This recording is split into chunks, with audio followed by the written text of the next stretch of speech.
Hey, what's up? MKBHD here.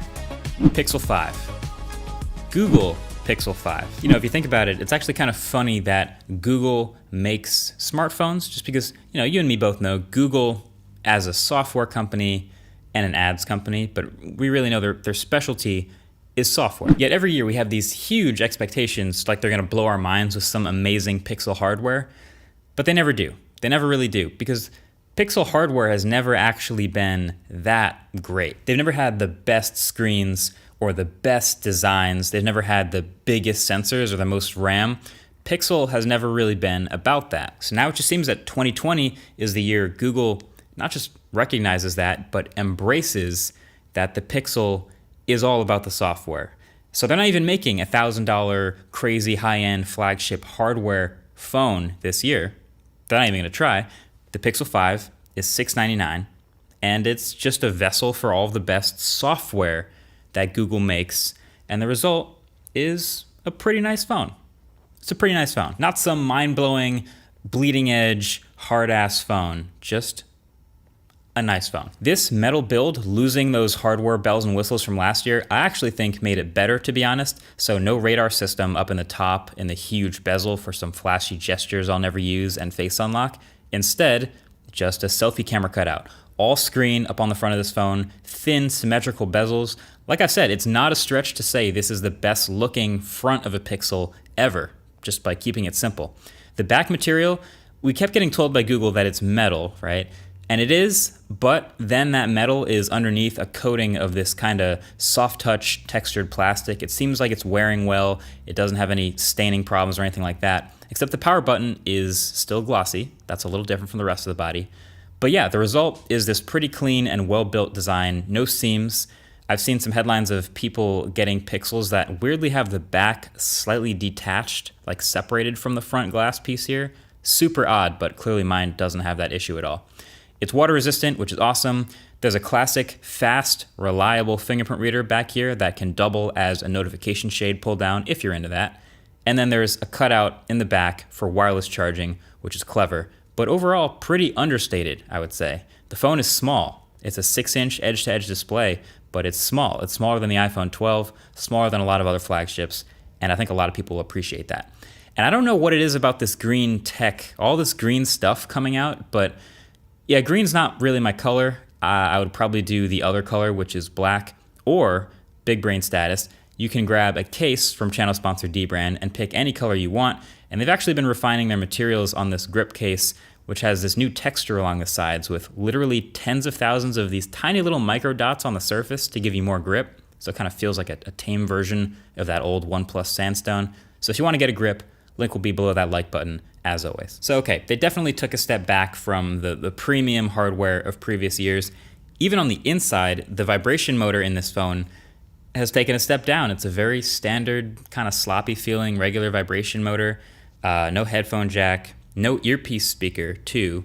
So the stereo image from this speaker pair is a little bit weaker. All of which would normally be really disappointing in a sequel to a flagship.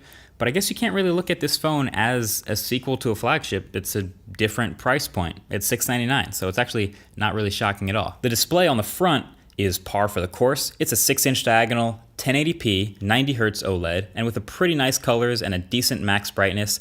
It's not, you know, quite the eye-searingly bright for outdoor visibility that the flagships are, but it's good enough for everything else. And I'll go back to the overall aesthetic. These bezels are thin all the way around, even through the corners, and most people, including me, are just gonna really like this display. But, and it hurts me to say this, I can tell the difference between this 90 Hz display and some of the 120 Hz displays in some other phones in this price range.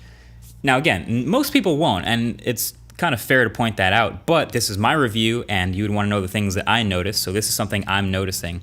And if you care about this type of stuff, you'd want to know that you can see the difference. So now you know. Phones like the OnePlus 8T and the Galaxy S20 Fan Edition feel to me noticeably smoother than this phone.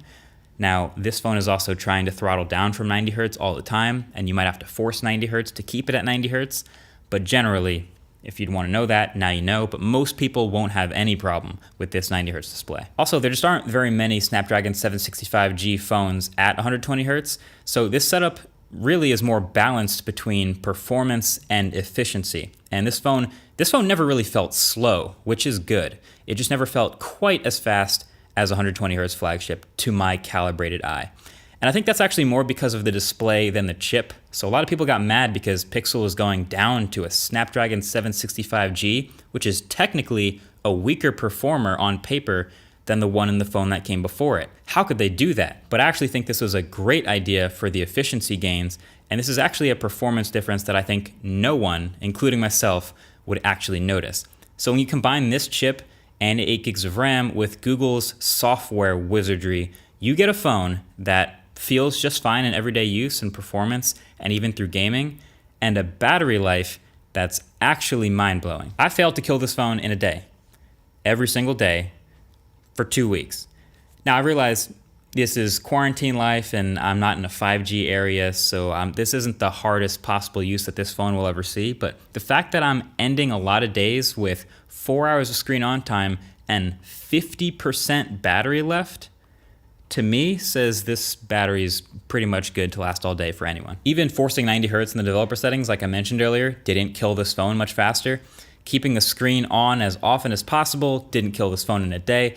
I'm telling you, through gaming and watching videos and navigation and multitasking, like this has been the most pleasantly surprising battery experience in a phone in a while. It just sips power. But okay, you know how cameras have always been the focus of the Pixel line ever since that Pixel 2 leapfrogged everything?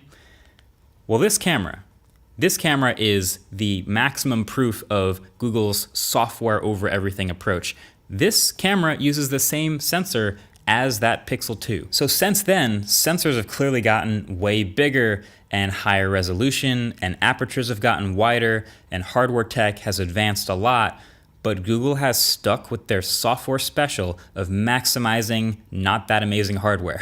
Plus, they went ahead and added an ultra-wide this year, which is great. So, yes, I'm just gonna say Pixel 5 takes, in my opinion, still the best looking photos of any smartphone. They still nail the look because they haven't changed it. It's confident, it's a contrasty look with great detail and dynamic range.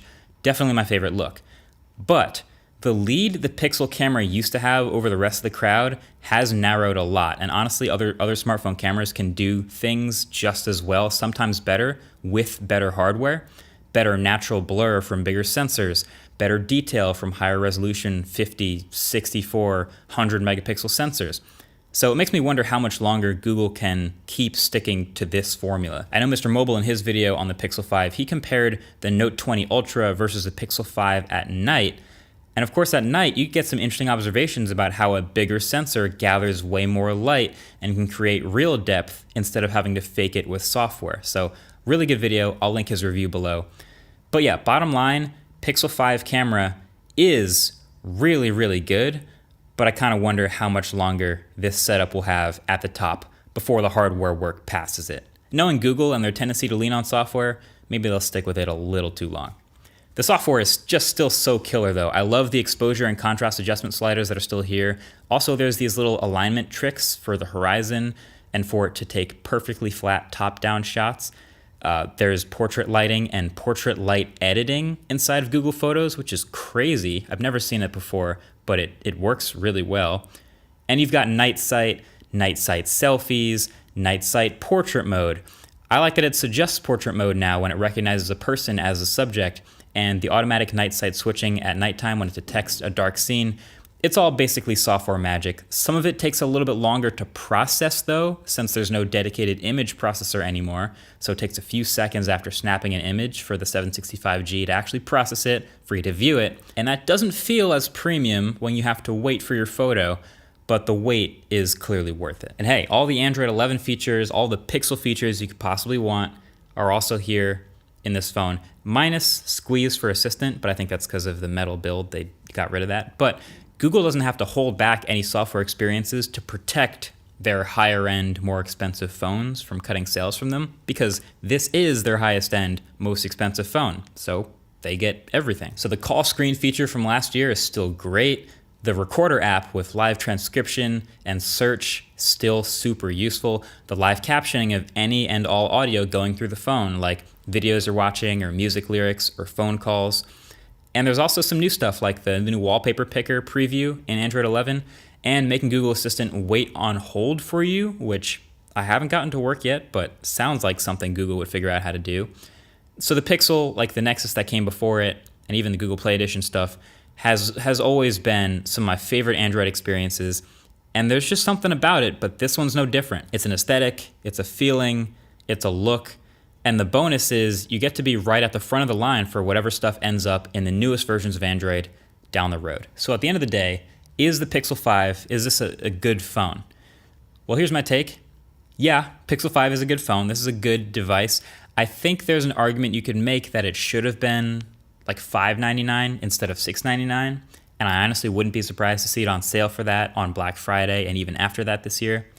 But it's a good phone. And also for those who haven't been paying as much attention, the Pixel 4a 5G is a very similar, also good phone for a lot of the same reasons for $499. So I'm gonna link that below also. But for those wondering about me and am I gonna make the Pixel 5 my new daily driver, this is the opposite of a normal caveat. You've heard me say before, it's not for everyone. You guys already know, I like high quality cameras, I like great performance, I like stock Android. You would think that the Pixel would be for me, but I wish they had made a high-end flagship version that goes the extra mile with hardware and some bells and whistles, even knowing it wouldn't sell that much. I wish they had made a version with the neural core so that image processing is a little faster. I wish they'd made a version with the Snapdragon 865 and 12 gigs of RAM, so performance is good for longer. I wish they'd made a version with 120 Hz display so it feels snappy all the time. The battery can clearly handle it. I wish they'd made a version that's a little bigger. It's just a lot of little stuff that I'm so used to on flagships that this phone doesn't have that I feel like I'm missing now. So they decided to make a mid-range phone, which, let's be honest, was a pretty smart idea for them. But for me, personally, I'm gonna be going back to a higher end phone, I think, just because that's what I'm used to. So for those wondering about me, that's me. But if you're ever looking for a masterclass on how to use great software to turn a pretty good smartphone into a really good smartphone, you're looking at it. The Pixel 5, that's what Pixel has been all about for so long. It's just them finally embracing it. And I'm glad to see it. So, well played, Google. Thanks for watching. Catch you guys in the next one. Peace.